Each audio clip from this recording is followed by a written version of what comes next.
rincón de la ciudad, en un pequeño jardín, alguien cuenta una historia, reflexiona en voz baja o conversa, paseándose bajo los árboles.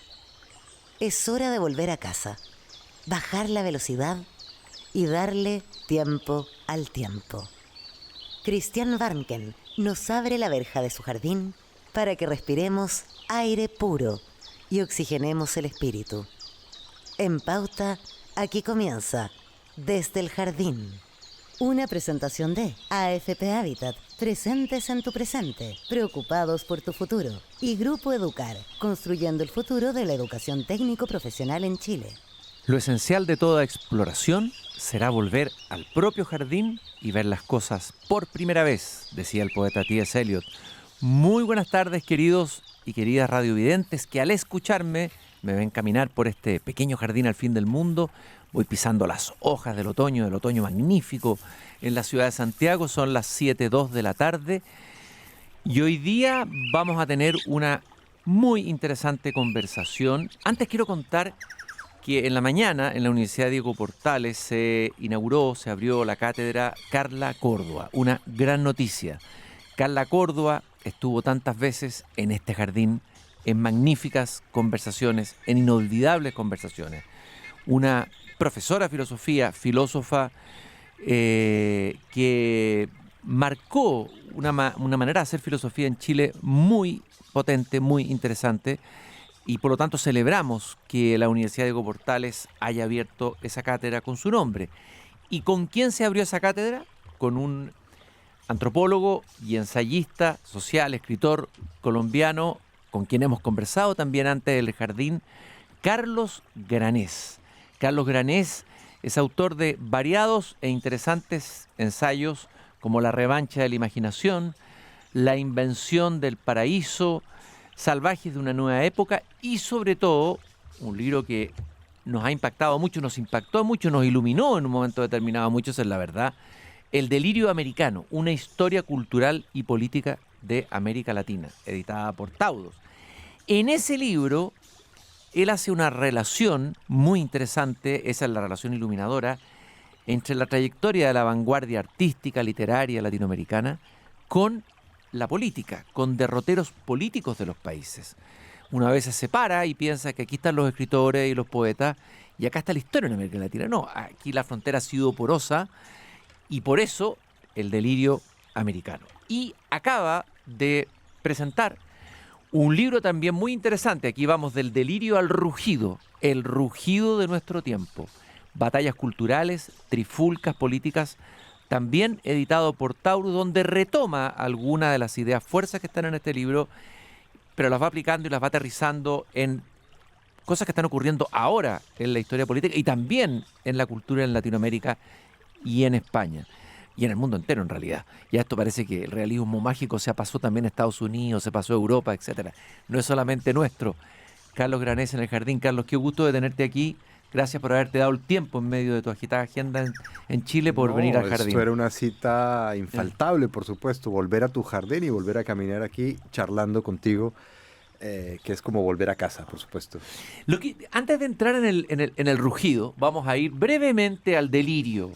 Probablemente muchos de los que nos escuchan han leído el libro o han escuchado hablar de él, pero otros probablemente no. La pregunta que yo te quería hacer, ¿en qué momento tú tienes como, no voy a decir la epifanía, pero tienes la visión de cómo el arte, la cultura y la literatura pueden tener, digamos, un efecto, digamos, un trasvasije, por decirlo así, que contamine la política y la transforme en otra cosa de lo que debiera ser la política? Bueno, creo que esto empieza al advertir cierta recurrencia en las acciones políticas de quienes nos gobiernan en América Latina, que es su pasión refundacional. No vienen solamente a gobernar, ¿no? Vienen a salvar la patria o a reinventar la patria, sobre todo a imponer su visión sobre la realidad. Y si tú miras en detenimiento quiénes son aquellos que imponen su visión sobre las cosas, sobre la página en blanco y sobre el lienzo. Son los artistas. Esa es la mentalidad del artista. Es alguien que con toda legitimidad, porque trabaja con formas, palabras, colores, sonidos, utiliza la página en blanco para crear un mundo nuevo surgido de su imaginación, de su visión, de sus pulsiones, de sus deseos. Ex nihilo, ¿no es cierto? De la Ex nada. nihilo, son demiurgos y tienen, y es más, mientras más lo sean, más poder creativo tiene.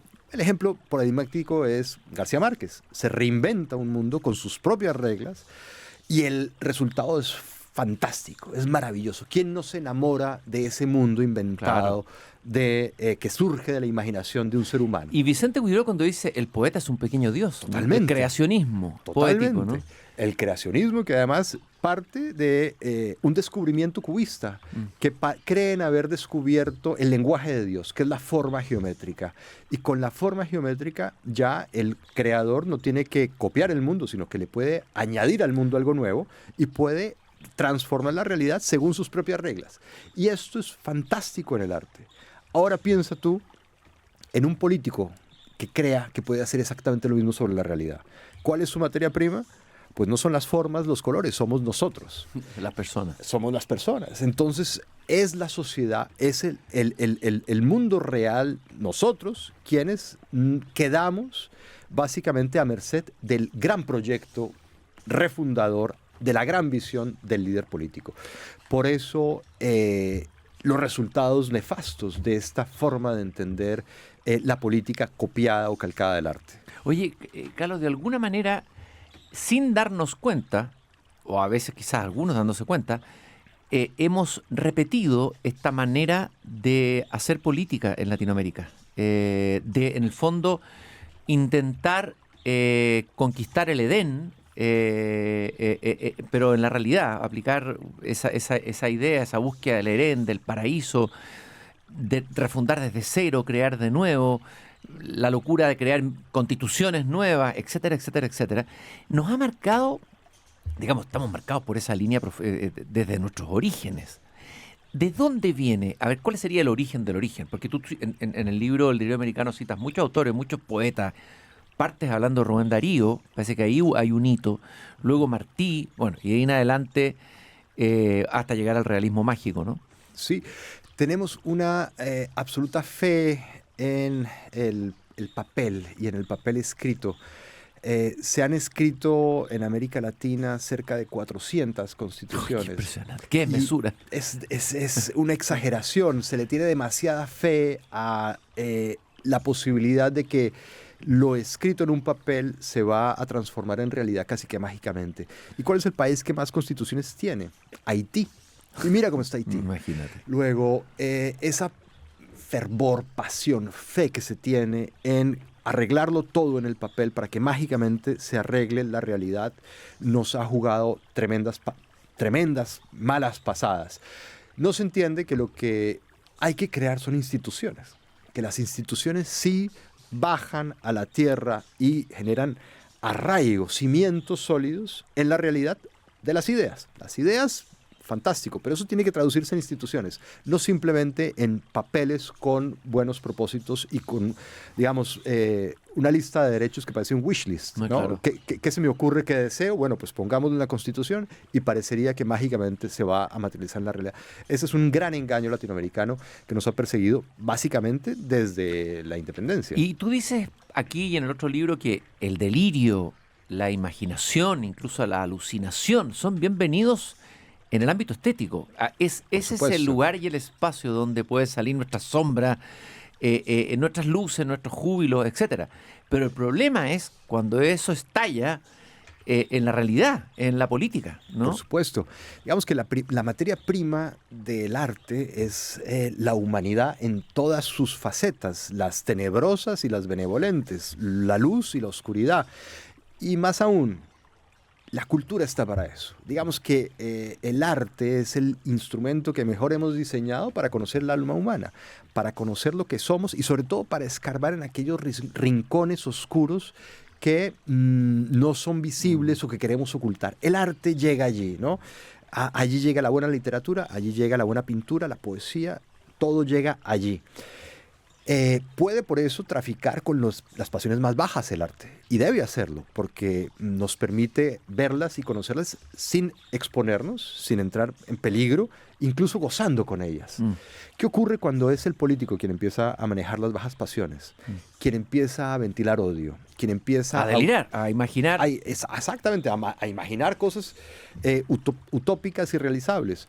Bueno, empieza a traficar con una mercancía que puede resultarle útil electoralmente, pero que enloquece a la sociedad.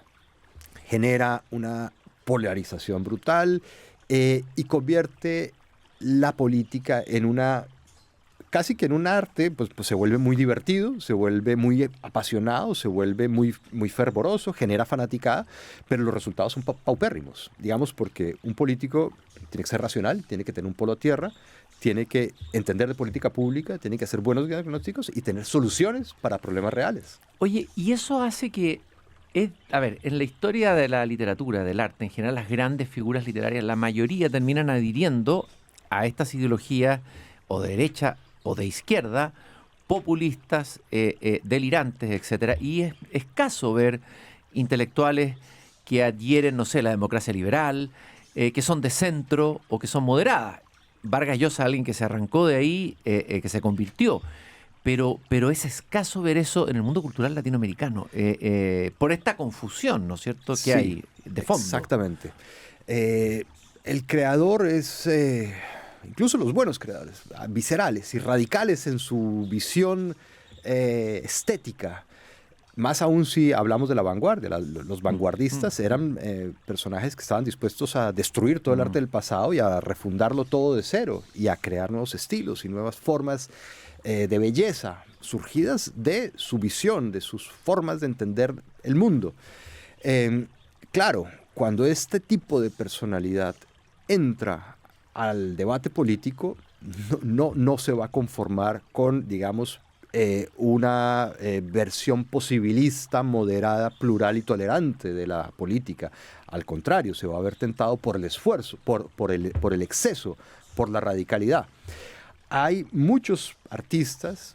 En Delirio Americano yo de alguna forma le hago un homenaje a 3 escritores que, partiendo de posiciones muy radicales, supieron darse cuenta de los peligros de los excesos en los que habían incurrido, que son, primero, Vicente Huidobro. Vicente Huidobro, sí. Pues, Vicente Huidobro. Que adhirió al Partido Comunista, y que adhirió ese discurso, y ahí es interesante que tú cuentes, que tuvo un giro ahí. Tuvo un giro. En el año 41 escribe unas cartas al tío Tom en donde dice algo sorprendente.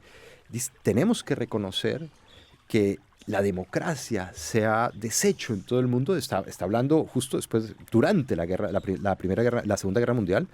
La democracia no ha sido defendida porque todos fuimos un poco fascistas. Y lo dicen en esos términos. Es durísimo. Qué lúcido, ¿no? Lúcido. Impresionante. Claro, porque hay un fascismo de izquierda también. Totalmente. Es decir, nadie creía en la democracia.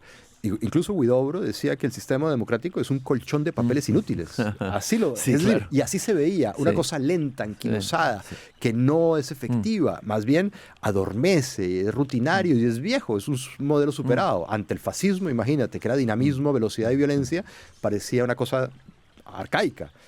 Y los otros 2, que después de tener ideas muy radicales y que se retractan, son Sergio Ramírez, El nicaragüense. El novelista nicaragüense que fue guerrillero, del sandinismo, del ejército sandinista. Y que hoy en día es la víctima número 1 de Daniel Ortega. Le ha quitado la nacionalidad, lo ha expulsado del país, le ha confiscado sus propiedades en Nicaragua. Ha sido una víctima brutal de su antiguo aliado.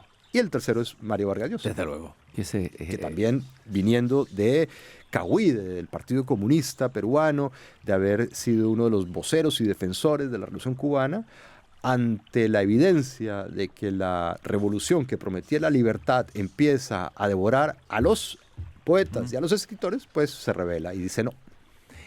Al final del libro, bueno, durante el libro también, el Delirio Americano, otra idea fuerza importante es esta victimización permanente de América Latina. Es decir, siempre echarle la culpa de lo que males que estamos padeciendo a alguien de afuera.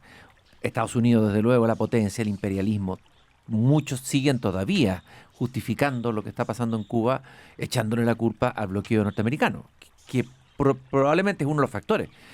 Pero nadie hace el juicio de lo que sucede internamente. Entonces, hemos sido víctimas y ese victimismo nos ha hecho un daño enorme en América Latina, ¿no es así? Totalmente. Nos ha hecho muy poco autocríticos y nos ha convertido en poetas fanáticos de nuestra obra. Es decir, poco tolerantes con el crítico que dicen quizás no era tan perfecta su visión ni tan perfecto su proyecto y más bien ha tenido varios defectos a la hora de ponerse en práctica. Pero eso la mentalidad utópica, la mentalidad visionaria no lo tolera y la forma que tiene de sobrevivir y de el líder de mirarse al espejo ante la miseria de su país, ante la ruina absoluta en la que ha puesto a su sociedad, es decir, claro, es que tenemos enemigos muy potentes que desde afuera están saboteando nuestro proyecto o sus aliados internos que han conspirado contra los mejores intereses de la patria. Entonces, por supuesto, lo que somos es unas víctimas de agentes imperiales, agentes externos, empresariado, neoliberalismo. El monstruo es siempre el mismo y se le ponen distintos nombres, pero por supuesto exime de responsabilidad. Nos exime de revisar nuestros fracasos, nuestros errores, nuestros desaciertos, etc. Y no hay nada más nocivo para la política y en particular a la política latinoamericana que la falta de crítica, la falta de autocrítica. Desde luego. Es increíble porque uno ve líderes que han fracasado estrepitosamente, han destruido los países, han destruido su economía, han empobrecido a aquellos que decían que iban a sacar de la pobreza y terminan justificándolo con algo exterior. Siempre hay algo afuera que justifica el desastre que produjeron. Eso es impresionante. Ahora la pregunta es, en términos históricos, estamos viendo el ámbito cultural, literario, etcétera, un continente lleno de maravillosa imaginación, de grandes poetas, pero el problema fue el trasvasije de ese mundo delirante del arte a la política. En términos históricos, ¿por qué somos así, digamos, como somos, como tú lo describes en el libro? Esto tiene origen en que el catolicismo tuvo más arraigo aquí y que el protestantismo permitió, tal vez en Europa o en otros países, el desarrollo de una democracia liberal que encontrara sus raíces y que hay algo religioso en el fondo, porque en el fondo de la izquierda latinoamericana también hay algo profundamente religioso. Mesiánico, por Mesiánico. supuesto. Hay algunos que han hablado del jesuitismo, este autor italiano que escribió un libro sobre el Papa. Loris Zenata. Loris Zenata. Bueno, ¿hay algo en esa línea, Carlos, que te parezca interesante de relevar? Sí, por supuesto. Es que creo que el gran conflicto del mundo hispánico en general y en particular de América Latina ha sido esa dura transición del mundo tradicional al mundo moderno. El mundo tradicional aspira siempre a la comunidad pequeña, a la voz del padre de la patria, del cura del padre, que indica cómo pensar para ser un buen ciudadano, cómo pensar, como decía Perón, el Estado tiene el deber de enseñarle a cada argentino cómo pensar para ser un buen argentino. Es decir, esa nostalgia de unanimidad, de absoluta homogeneidad, prácticamente de la ausencia de conflicto. Y eso entra en choque con la modernidad. Y con la autonomía. Y con la autonomía. El concepto de la autonomía. Pero es muy parecido a la crisis, estaba pensando, de pasar de la infancia o de la adolescencia a la adultez. El sujeto se vuelve autónomo y eso implica dolores, implica cambios, implica abandonar una infancia idílica detrás, ¿no es cierto? Algo de eso nos pasó en el crecimiento. Enfrentarte a la diferencia, a la pluralidad, al conflicto, a la historia, en últimas, ¿no? Y sobre todo a la adultez o autonomía que supone que ya no estás protegido por una comunidad en donde todo ya está prehecho y tu camino ya está trazado. El autónomo tiene que trazar su propio camino. Ese choque en América Latina se vive constantemente. Y, por ejemplo, mucha izquierda mesiánica lo que intenta es justamente que el individuo quede totalmente aplacado y que el padre de la patria, llámese Daniel Ortega, llámese Fidel Castro, sea básicamente el salvador y el que guía al pueblo. Y el pueblo simplemente tiene que plegarse a esta voz. Fíjate lo que es hoy en día Nicaragua. Nicaragua es una misión jesuítica. En donde si tú no estás de acuerdo con la pareja de copresidente, pierdes la nacionalidad. Sencillamente se te expulsa, como si fuera en efecto una reducción. Bueno, y pienso en Paraguay también, pero en la otra línea. Bueno, También una misión jesuítica. También, exactamente. Es más, esto es muy sintomático porque uno de los héroes políticos o de los referentes políticos de América Latina, hasta bien entrado el siglo XX, fue el doctor Francia, Claro. que hizo eso, convirtió el Paraguay en una misión jesuítica. Nadie entra, nadie sale, no entran libros, no se publican libros, solamente puedo pensar yo, el divino líder. Y este modelo, curiosamente, es muy seductor para América Latina, tanto en la izquierda como en la derecha. Y ahora el problema, Carlos, uno diría ahora ya deberíamos pasar a la adultez, pero estamos en un mundo complicado. La democracia liberal en el mundo desarrollado está en problemas, no está Sí. pudiendo dar respuesta. Viene una revolución tecnológica gigantesca que probablemente la transición va a ser muy dura como toda gran revolución tecnológica. Tenemos el cambio climático, tenemos crisis económica y eso hace que los pueblos busquen un refugio, busquen un sentido, se sienten huérfanos. Y es ahí donde es el caldo de cultivo para que aparezca el líder populista en gloria y majestad. Por lo tanto, qué complicado en este escenario que viene es que América Latina no volvamos a repetir los mismos errores que hemos repetido atávicamente. Totalmente. Además, hay un elemento que se ha ido de la política, que es el optimismo. Es decir, la visión de un futuro mejor, la posibilidad de un futuro mejor. Nadie está vendiendo, ningún político está vendiendo optimismo liberal, ni optimismo hacia el futuro. Todo el mundo está buscando un refugio en el pasado. Make America Great Again, Sí, es verdad, Take es Back cierto Control, vamos al A siglo XIX, a la época dorada de Argentina. Y la izquierda, peor aún, Uf. el mundo indígena, ¿no? El mundo Adánico, prehispánico, un el mundo mundo adánico, los saberes ancestrales.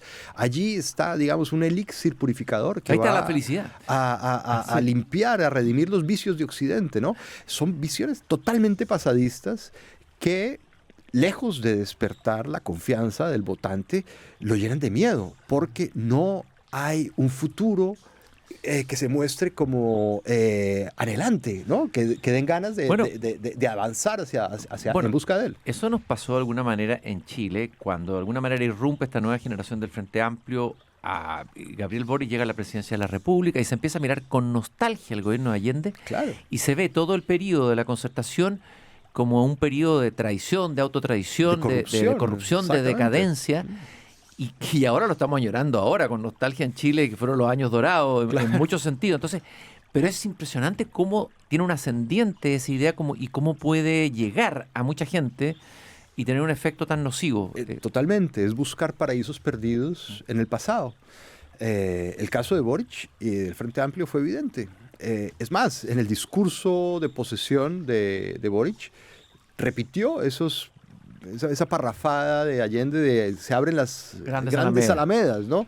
Que es un bello discurso en términos poéticos. Claro, por supuesto.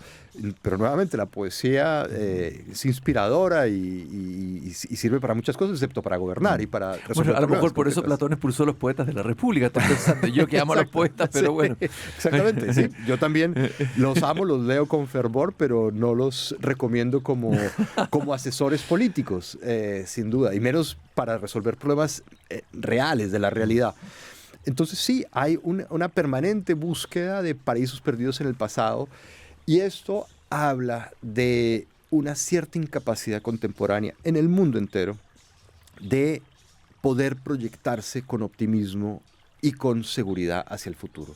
Si tú piensas, lo que estamos viendo son alarmas sobre el futuro, la hecatombe climática. Visiones apocalípticas. Visiones apocalípticas. Y la literatura lo refleja bastante bien. Un género que se ha puesto muy de moda es la distopía. Desde luego. La distopía está... La ciencia ficción de nuevo. Exactamente, exactamente.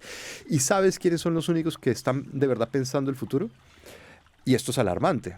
Son los tecnooligarcas.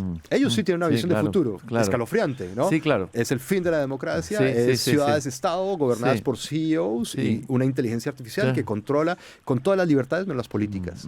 Es decir, ellos sí están pensando el futuro y es bastante grave que sean estos personajes que vienen del mundo tecnológico y no son de la política. Y no los políticos. Y no los políticos. Son los políticos los que tienen que pensar el futuro y los que tienen que realmente darle credibilidad a un proyecto que se prolongue en el tiempo y no que nos lleve al mundo indígena. Es decir, es de las cosas más absurdas que ha hecho la izquierda, que es creer que todas las soluciones para el presente y para el futuro se encuentran en los saberes ancestrales y en un supuesto mundo mítico perfecto que existió hace 500 años. Bueno, ¿no? aquí en la Convención Constitucional eso fue evidente, muy palmario.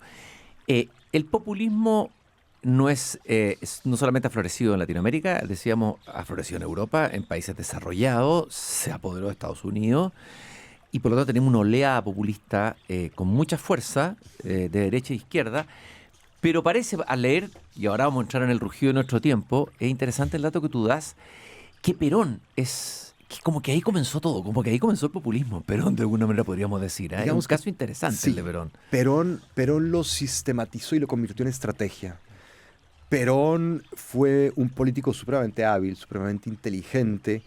Él, viniendo del fascismo, él era un filofascista, él fue a Italia, quedó deslumbrado con Mussolini, entendió lo que es el espectáculo de la política, la estetización de la política, y fue un dictador. Él participó en 2 golpes militares, él fue vicepresidente de una dictadura, pero claro, ocurre algo importantísimo en ese momento, y es que acaba la Segunda Guerra Mundial, el fascismo está derrotado en España, en Europa en general, y los fascistas o filofascistas latinoamericanos no tienen más remedio que reciclarse en demócratas. ¿Han sido demócratas? En realidad no, siguen siendo el mismo tipo de personaje autoritario, pero que ahora tiene que quitarse el traje militar, ponerse saco y corbata y participar en elecciones. Y van a aprovechar el vínculo fascista con los sindicatos, ¿no? Esta cosa de la masa, que es un elemento típico de la seducción del fascista con el pueblo, para ganar elecciones y después proceder a liquidar el sistema democrático desde dentro. La pregunta es, Milei, ¿es tan distinto de Perón? ¿Es como la antítesis del peronismo, la alternativa al kirchnerismo, el hastío con el kirchnerismo? Pero uno vuelve a sentir que de alguna manera, por más que él no lo diga, tenemos de nuevo a Perón, pero en otra versión pelucón, digamos, con la peluca, con el pelo suelto, tocando la guitarra, con patillas decimonónicas y, ojo, y patillas de Menem. Son las patillas de Menem, porque él, el único político que admira es Carlos Menem, que era peronista, era un peronista de derecha. ¿Qué pero tienen en común Perón y Milei? Así, si tuvieras que decir dos o tres ideas. La batalla cultural. La batalla cultural. Digamos que la batalla cultural es algo que se inventa Perón para conquistar el corazón de los argentinos. Los batalladores culturales no les importan las cosas materiales, les importan las cosas espirituales, y para eso su prioridad es controlar todos los espacios de producción de significado. Las escuelas, las universidades, la radio, la prensa, los espacios cívicos, todo eso lo controló Perón con una habilidad tremenda, ¿no? ¿Para qué? Para que la gente o los argentinos dejaran de respirar oxígeno y empezaran a respirar peronismo. Allí donde fueras, lo único que veías eran mensajes peronistas. Bueno, Milei tiene ese mismo instinto, porque para él, como para buen populista, todo aquel que esté un centímetro a su izquierda es un enemigo. Es un enemigo. A destruir. Es un enemigo a destruir, y es un enemigo de la patria, y es un empobrecedor, y es... un zurdo de mierda, un etcétera. Un zurdo de mierda, una feminista de concha seca. Bueno, tiene cualquier cantidad de... un repertorio de insultos, pues, que ni Neruda, que era muy bueno insultando.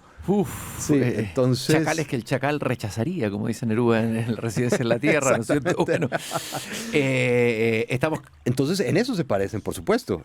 Quieren la unanimidad, y para eso pelean los espacios de creación de sentido para finalmente aniquilar moralmente al enemigo y convertirlo en enemigo de la patria. Estamos caminando en el jardín, son las 7:30 de la tarde, con Carlos Granés, ensayista, antropólogo colombiano, autor de 2 libros magníficos, El delirio americano y el que está lanzando ahora, el que vamos a hablar en la segunda parte del programa, El rugido de nuestro tiempo, editado por Taurus, Batallas culturales, trifulcas políticas. En tu libro El delirio, antes de irnos a la pausa, tú citas como un ejemplo interesante de artista que se independiza de un cierto ascendiente populista en su momento en Brasil, a Caetano Veloso. Sí. ¿Y por qué, brevemente, por qué citaste a Caetano Veloso? Es un personaje absolutamente fascinante, porque es alguien que redescubre la vanguardia, redescubre una vanguardia de los años 20 brasileña, que es la antropofagia, que le da autorización para renovar la música popular brasileña. La música popular brasileña era un gremio muy conservador, que no admitía ningún tipo de innovación, básicamente como el folk en Estados Unidos hasta que llega Bob Dylan. Bueno, Caetano Veloso es como un Bob Dylan de la música popular brasileña, porque empieza a darse permiso para beber de distintas fuentes, es decir, para ser cosmopolita y no nacionalista. Y esto le da un impulso renovador gracias al rock, gracias al arte contemporáneo, al arte concreto, a la performance, a toda la música que hace y a toda la forma de presentarla en público. Y es absolutamente rupturista, innovador y, lejos de traicionar a la música brasileña, le dio una dimensión absolutamente maravillosa y amplió el repertorio, amplió el público, y hoy en día Caetano Veloso es, digamos, uno de los grandes músicos que ha dado América Latina. Y esto por un lado, su compromiso político también es muy interesante, porque lejos de ser un nacionalista y de ser, digamos, un ciego defensor de la revolución izquierdista, ha sido un demócrata, que es algo también excepcional. Es lo que hablamos con eso, es excepcional. Y él representa lo que tal vez debe ser América Latina, ¿cierto? Un continente creativo de mezclas, de mestizaje, totalmente, de cruces, lo que tú dices ahí, de libertad. Somos un receptor de la humanidad. Nadie es originario de América.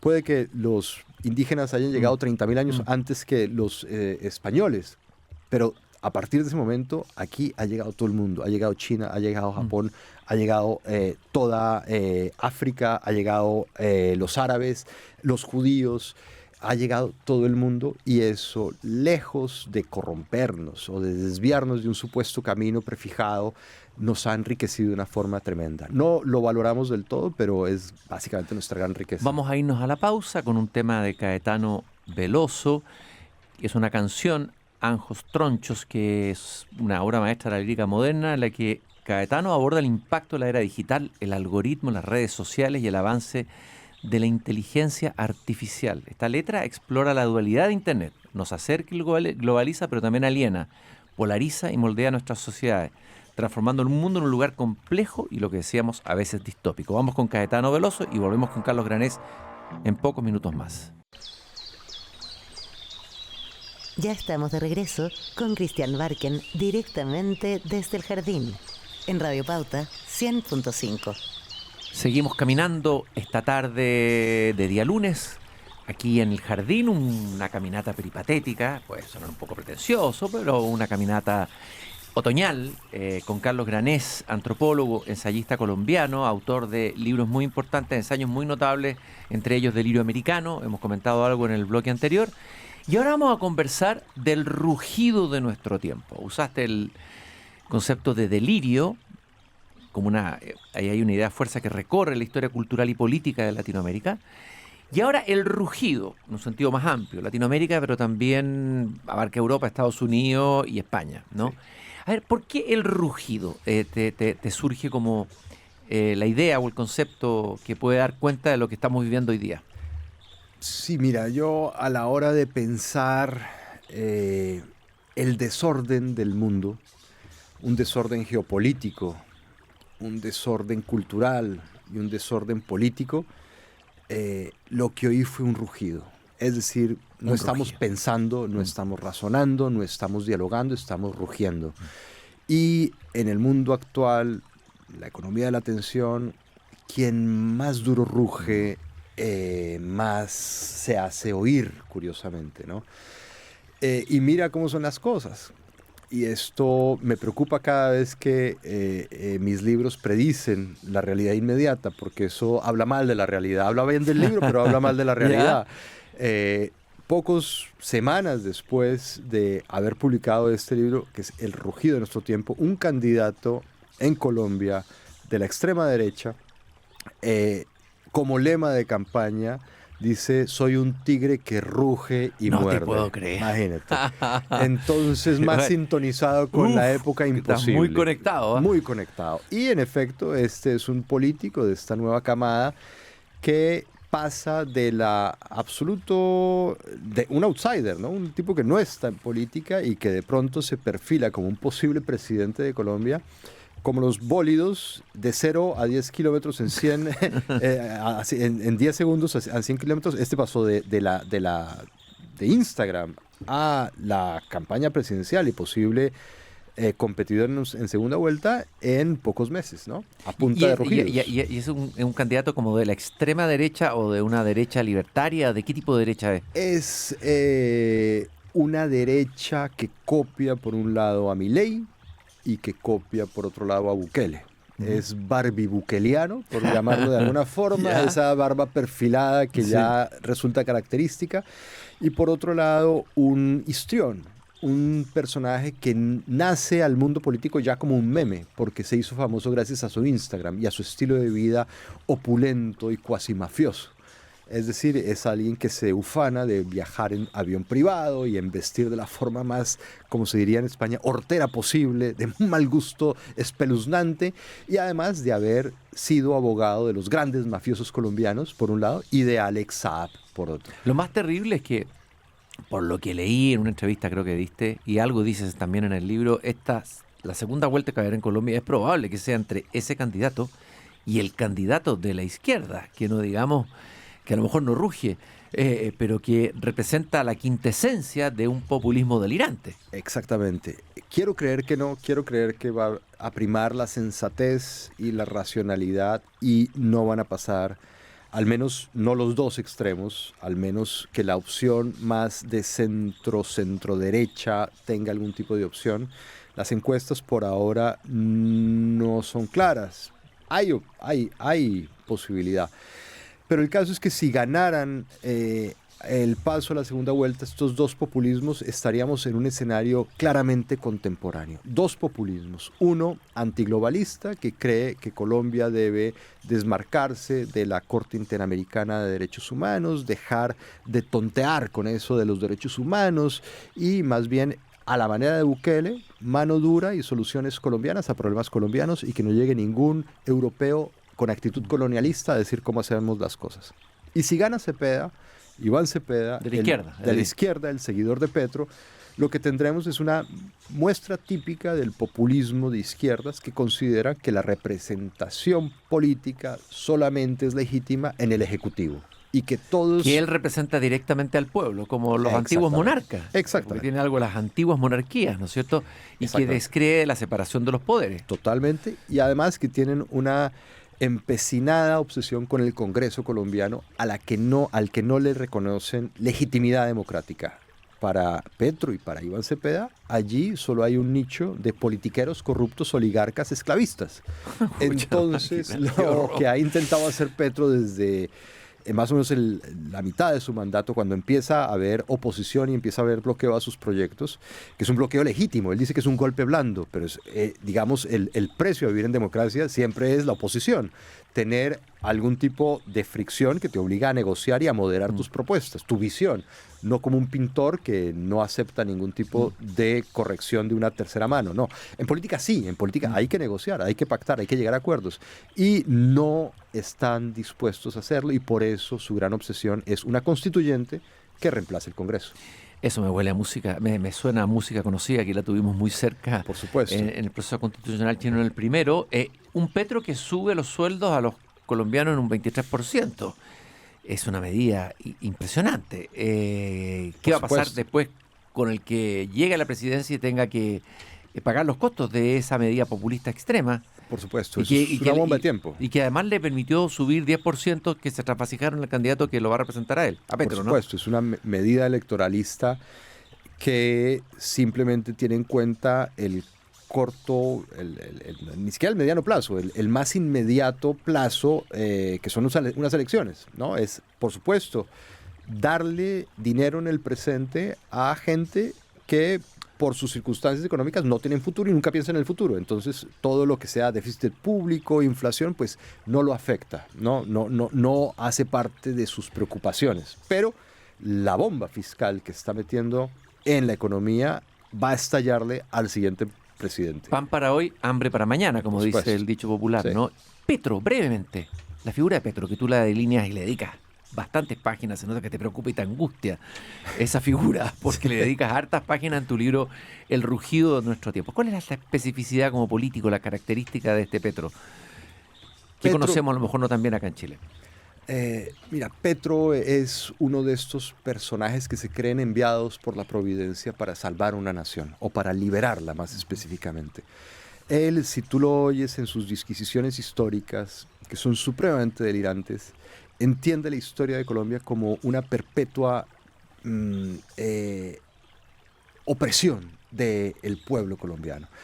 Él es muy bolivariano, reivindica la figura de Bolívar, pero pareciera que entiende parcial la labor de Bolívar. Sí, echó a los españoles, pero no echó a los oligarcas. Los oligarcas quedaron atrincherados en el Congreso, a veces en el Poder Judicial, y desde allí han seguido oprimiendo al pueblo. Luego, la labor de liberación ha quedado inconclusa y él ha sido enviado por la providencia para salvar al pueblo colombiano, para finalmente liberarlo. Esto lo convierte en un redentor, en alguien que, por supuesto, considera que la labor de gobierno es una muy poca cosa, quiere liberar a Colombia y además de eso, convertirse en un líder mundial, ¿no? En redimir básicamente a la especie humana y salvarla de la extinción, prohibiendo los combustibles fósiles y regulando la economía mundial. Él, cada vez que se presentaba en la ONU, daba unos espectáculos fascinantes por lo delirantes, ¿no? Básicamente decía que la economía mundial se tenía que planificar, toda la economía mundial, que el petróleo debía desaparecer de un día para otro, que ya la extinción humana estaba a pocos días, básicamente, y que eso tenía que frenarse. Y además salía con formas verbales, poéticas, desconcertantes, ¿no? Él decía que la función del ser humano era expandir el germen de la vida por las estrellas del universo. Y así concluía sus discursos. Poéticos. Oye, pero el realismo mágico en gloria y majestad en Colombia. Sí, bueno, Petro tiene una fascinación absoluta con García Márquez. ¿Y lo cita? Lo cita permanentemente. Es más, su alias durante su periodo de guerrillero era Aureliano. Aureliano, como Aureliano Buendía. Como era Aureliano Buendía. Y todas sus referencias al país de la belleza, al país de la maravilla, no sé qué, son García Márquezcas. Lo más curioso es que no ha entendido Cien años de soledad. No, claro. Si tú lees bien esa novela, te das cuenta que el personaje de Aureliano Buendía es justamente el que lleva la guerra, Macondo. Claro. El que lleva la confrontación brutal. Su madre odia a Aureliano Buendía, lo determina incapacitado para el amor. Y además es un personaje que siempre tiene un edecán que traza un círculo con tiza alrededor de él para que nadie se le acerque. Es una persona absolutamente antisocial y poco empática con se quedó con unos clichés del Cien años de soledad. Exactamente. Y eso es lo que está aplicando en su discurso. Exactamente. Vamos al libro, bueno, al rugido de nuestro tiempo. Hay tres grandes capítulos. El primero, que algo dijimos, que una idea que viene, yo creo, del delirio americano, es a ver, que me gusta mucho esta clarificación que tú haces de mostrar que la cultura, que debiera ser el campo de experimentación, ¿no es cierto?, de todo tipo, donde sale nuestra sombra, nuestras perversiones, nuestros miedos, nuestras angustias. Eso ha hecho siempre el arte contemporáneo, indagar ahí.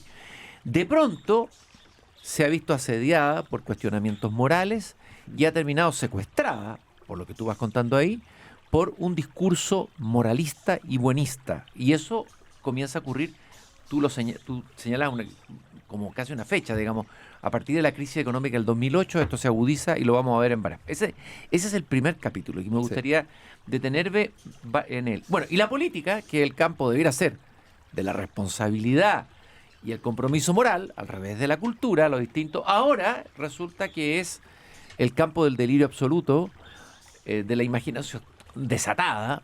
Entonces se produjo ahí una inversión impresionante. Pero quiero detenerme en cuánto ha afectado este moralismo, este buenismo y la cultura woke a la cultura y al arte en Occidente en estos últimos años. Bueno, de forma notable. Básicamente hoy no hay un gran evento artístico de renombre que no tenga como eje central las reivindicaciones climáticas, por ejemplo. Ya el arte y el activismo climático parecen confundirse. Es más, hay un llamado y una casi que exigencia de compromiso moral con la causa climática. Y esto es, digamos, solo un ejemplo. El feminismo tiene la misma presencia y la misma importancia dentro de la institución artística contemporánea, y también, por ejemplo, el antirracismo, ¿no? Y también, y esto es reciente al menos en España, toda la causa decolonial, la denuncia de los vicios de Occidente. Esto básicamente fuerza a los artistas, porque viene desde la institución, viene desde los curadores, viene desde los premios, a plegarse a estos requerimientos morales. Y entonces el arte termina siendo una colección de deber ser, ¿no? Y el artista, en lugar de ser una persona libre y experimental, sabe que tiene que estar circunscrito a determinadas y a un mensaje moralizador, y ahí tenemos literatura predecible, cine predecible. Es nefasto. Es nefasto. Tú citas a una dramaturga española, Angélica Lilden, que encontré muy interesante, que en una entrevista se desahoga, ¿no es cierto?, y dice: yo quiero artistas irresponsables, a los locos, a personas que viven en el desajuste con la sociedad, no artistas que piensan que tienen una misión en la sociedad. Exactamente. Digamos que la ejemplaridad pública está para los políticos. Sí. Los políticos sí tienen que dar ejemplo y tienen que ser unos ciudadanos absolutamente comprometidos con la cosa pública, y que tienen que de alguna manera tener vidas ordenadas para ir acordes con su responsabilidad. Eso va en su sueldo, ¿no? Tienen que ser sobrios, prudentes, no pueden cometer desmanes, ¿no? Hoy en día, al revés, los políticos pueden aparecer borrachos dando meetings y no pasa nada, pueden ir a burdeles y no pasa nada. Pero un artista, un escritor, si es sorprendido en un burdel, se le acaba su carrera, ¿no? Curiosamente. Lo suben en Instagram y lo linchan públicamente. Y el campo de la cultura era aquel donde se podía experimentar con muchísima más libertad en estilos de vida, en valores, desafiar convenciones y romper tabúes. Ahora, ¿no? lo paradójico, eso, pero aparte además de la vanguardia, del arte moderno, es cuando la cultura y el arte conquistan una autonomía frente a la moral. Pienso en Las flores del mal de Baudelaire, Claro. ¿no? Y suponía que el discurso progresista antiguamente era el que avalaba aquello. Y ahora el discurso progresista aparece liderando este moralismo, este buenismo, que se contradice con la esencia del progresismo. Totalmente. Es una paradoja gigantesca. ¿Por qué todos los que ingresamos al medio cultural éramos de izquierda y nos encantaba ese ambiente? No por el dinero, sabíamos que íbamos a ser pobres, pero íbamos a ser libres, íbamos a tener mayor libertad, y ese era lo que compensaba el no tener una profesión que garantizara el éxito económico. Eso importaba muy poco, porque lo que queríamos era libertad, era vivir de una forma bastante más experimental y hedonista, por supuesto, y libre. Y en algún momento, y esto es extrañísimo que haya ocurrido, la izquierda renunció a la libertad y al hedonismo y se convirtió en puritana, canceladora, woke, y le regaló la idea de la libertad a la derecha. Es como una época victoriana progresista, no sé cómo llamarla, a esta nueva época que estamos viviendo. Está llena de tabús, de prevenciones y de miedos, y de ideas absolutamente nocivas, ¿no? Como el simple hecho de decir que ciertas palabras, por el hecho de pronunciarlas, resultan una agresión, ¿no? Entonces, en determinados momentos, quien utiliza la palabra negro ya pareciera que está insultando a alguien. El caso del futbolista argentino en Inglaterra es fantástico. No recuerdo su nombre, pero en algún tuit o en algún mensaje le dijo "gracias, negrito" a un amigo. Y bueno, casi se le acaba su carrera política. Bueno, el efecto que ha tenido esto, no solamente tú describes ahí lo que pasa con los museos, las bienales, cómo han ido mutando y cambiando sus líneas de trabajo, etcétera, en las universidades. Tú cuentas que la Universidad de Harvard descendió hasta el último lugar en el ranking de libertad de expresión. Exactamente. Eso fue el año 2024. Cómo el dogma postcolonial está viciando, se lo denuncia un historiador, la comprensión de la historia humana, reduciéndolo todo a una lucha entre colonizadores y colonizados. Y das el ejemplo impresionante de un investigador, Jonathan Haidt, que se retiró de la Sociedad de Psicología Social porque esa institución, la Sociedad de Psicología, le exigía como requisito para participar en sus congresos explicitar cómo una investigación contribuía a las metas de equidad, inclusión y antirracismo. Ese es el fin de la universidad. Es el fin de la universidad. Es ¿no? imponerle a la investigación científica un imperativo moral. Eso significa impedir la investigación. Porque si tú quieres un resultado moralmente edificante, pues ahórrate el trabajo de investigar y llega a la conclusión que se está esperando. Es básicamente como el tan cacareado pensamiento crítico, Sí. que no es pensamiento, es crítica que se ahorra el trabajo de pensar. Ya sabemos cuáles son las conclusiones a las que llega. Pues es simplemente un atajo que evita justamente pensar. Pensar es posiblemente no llegar a las conclusiones que se está esperando que Desde se luego, lleguen, ¿no? desde luego. Y esto en la universidad está siendo nefasto, absolutamente nefasto. Esta imposición de un deber ser del conocimiento que, por supuesto, lo que hace es cercenar la libertad de expresión. Una universidad está para que se debata todo, para que se diga todo y para que mediante la debate racional, pues las ideas nocivas se vayan descartando. Pero si tú de entrada prohíbes, lo que estás haciendo es deslegitimando la universidad como espacio matar de la debate, esencia de la universidad. matar la esencia de la universidad y además darle la razón a quienes de verdad están impulsando ideas nocivas, peligrosas, desde... En sectores ultraconservadores, exactamente. que es la reacción de Trump y lo que hizo con la universidad, Exactamente. usando eso. Bueno, queda tanto para conversar este extraordinario libro, el último libro de Carlos Granés, simplemente esbozar, si el primer capítulo vemos la locura que ha pasado en la cultura, veamos la locura que pasó en la política. Resulta que el mundo cultural se convirtió en un campo moralista. Y resulta que la política se convirtió en el campo de la creación libre y desbocada y delirante. Y los políticos ahora son creadores, refundadores, poetas, en el mal sentido de la palabra. Carlos. En efecto. Mira, José Martí tenía una frase en un ensayo muy influyente que fue Nuestra América de 1891. Maravilloso texto. Un maravilloso texto, Que Gabriela exactamente. Mistral apreciaba muchísimo y lo citaba siempre. Por supuesto. Además muy prostituido por el castrismo, ¿no? Pero en esta frase... Secuestrado fue Martí por el castrismo, ¿no es cierto? Totalmente. Decía Martí una frase que yo creo que todavía resuena en los oídos de los gobernantes latinoamericanos, que es: gobernante en un pueblo joven quiere decir creador. Y nosotros tenemos complejo de pueblo joven, y es el mayor autoengaño que podemos tener sobre nosotros mismos. Somos de las naciones más viejas del mundo.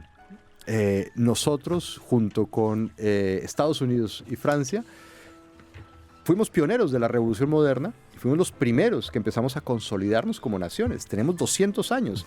Mira Israel, ¿cuántos años tiene como nación? Es de antes de ayer. Italia se unificó en 1870. Esa es la excusa de que somos jóvenes, De que somos jóvenes, un continente joven. y que no por lo- hemos hecho nada, estamos gateando y Sí. todavía tenemos todo por hacer y por crear. Es también una manera de no reconocer los logros de los anteriores. Un visionario no le reconoce nada a su antecesor. Dice, todo ha sido un error y voy a empezar de cero. Y todo parte conmigo. Todo parte conmigo, exactamente. Somos adanistas y esta mentalidad creadora del político se adapta perfecto a esta lógica. Entonces simplemente viene a refundar naciones, nueva constitución, nuevo nombre para el país, nuevos símbolos nacionales, cambiar de nación a plurinacionalidad, etcétera, etcétera. Y el resultado obviamente es chapotear en el mismo charco, Ahora, no avanzar a ningún lado. Eso en el lado de la izquierda, pero resulta algo interesante, y con esto vamos a tener que lamentablemente terminar, porque esta conversación yo la haría mucho más larga y tal vez infinita aquí en el jardín, porque está muy entretenida con Carlos Granés, es esta derecha conservadora que de pronto se vuelve rupturista, radical, delirante, Sí. y empezamos a ver cosas como el asalto al Capitolio y otras cosas, digamos.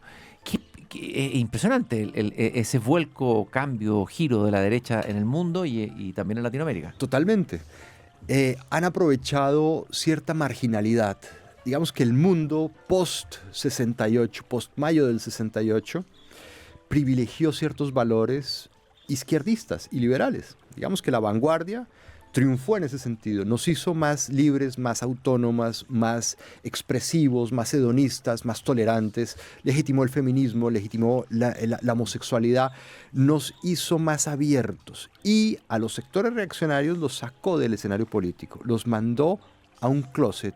Curiosamente, los gays salieron, pero estos sectores muy reaccionarios estuvieron desactivados políticamente, hasta que llegaron estos nuevos derechistas transgresores a romper el velo del silencio, a hacer actos supremamente provocadores, como Bolsonaro votar a favor de un torturador, el impeachment de Dilma Rousseff, que de pronto abren espacio para que quienes estaban desactivados irrumpan con mucha pasión y sentido reivindicativo a la escena política. Entonces, son los tradicionalistas que parecía que ya no existían. No, sí existían, estaban ahí quietos. Ahora estos nuevos líderes les están dando voz y protagonismo político. Entonces tenemos, por ejemplo, a un Nicolás Márquez, que es el biógrafo de Milei, que viene de la tradición de Plinio Correa, el brasileño de familia, tradición o propiedad. Esto que parecía una antiguaya absolutamente superado por... Ahora es novedad. Ahora es novedad, exactamente. Es novedad rupturista, transgresora. Y se ha servido de una estrategia muy bien meditada por esta nueva derecha, que es de incorrección política. Digamos, todo ese buenismo woke, todos esos valores liberales que habían triunfado en la batalla cultural desde todo el siglo XX, bueno, pues vamos a desafiarlo con incorrección, con transgresión y con shock. Es decir, con las mismas estrategias de la vanguardia artística. Todo eso que está escribiendo Carlos Garnés es el rugido de nuestro tiempo. Batallas culturales, trifulcas políticas. Léanse el libro, interesantísimo el ensayo editado por Taurus. Se decía por ahí, García Márquez, ¿no?, que América está condenada a 100 años de soledad, pero estamos condenados a 100 años de delirio, parece, más que soledad. Algo así, ¿Ah? algo así, exactamente. O la soledad, nuestro delirio, no sé. Da mucho que pensar. Muchas gracias, Carlos, por esta visita. A ti, por el paseo por tu jardín. Y muy bienvenido a Chile, como siempre. Muy Muchas bueno gracias. que vengas a abrir estas conversaciones y estas estimulantes conversaciones en torno a nuestra realidad, nuestra historia cultural y política. Quiero aprovechar de recordar que nos acompaña el Grupo Educar, construyendo el futuro de la educación técnico profesional en Chile. Conoce más sobre nuestro trabajo en grupoeducar.cl. Ahorrar hoy puede marcar una diferencia real mañana. Con AFP Habitat, contrata un plan APB y aprovecha al máximo los beneficios tributarios disponibles. Y me despido de ustedes con esa frase que digo cada cierto tiempo, que está al final del Cándido de Voltaire. Hay que cultivar el propio jardín. Nos encontramos mañana nuevamente a las 7 de la tarde aquí en Pauta. Gracias por haberme acompañado.